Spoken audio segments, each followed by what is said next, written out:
Yoktan nasibin yok ki birden başka, sen bu gönül ile düşmesin aşka.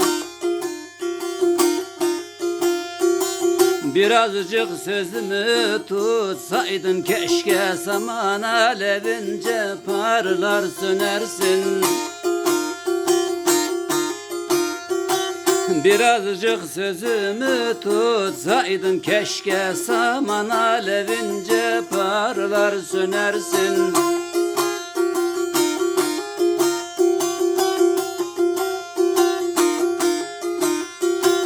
Gönülden gönüle ince bir yol var, olmadın kimseye o yolda bir yar.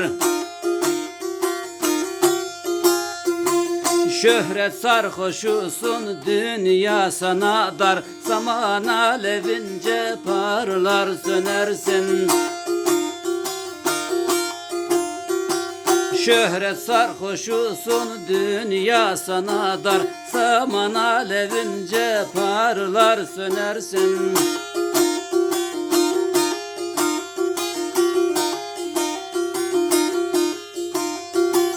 Tutmadığın sözü söyleme sakın, gönül aynasına şöyle bir bakın.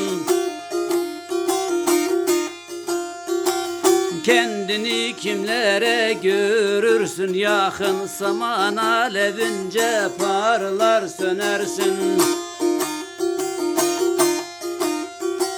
Kendini kimlere görürsün yakın, saman alevince parlar sönersin.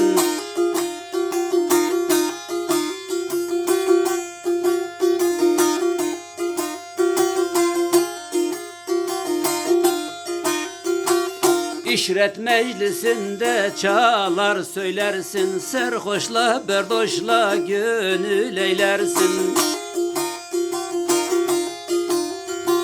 Arifan ehlini cehle yeylersin, saman alevince parlar sönersin.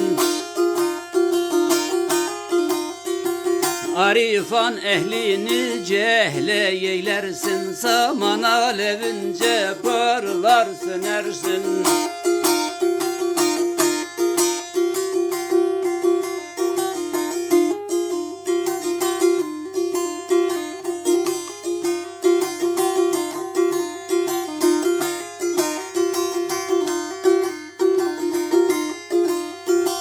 Dost Kadir Hoca'ya kulak vermedin, muhabbet bağından güller dermedin.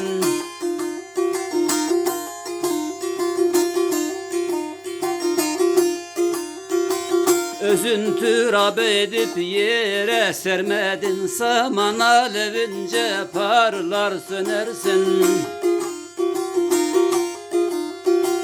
Özün türab edip yere sermedin, saman alevince parlar sönersin.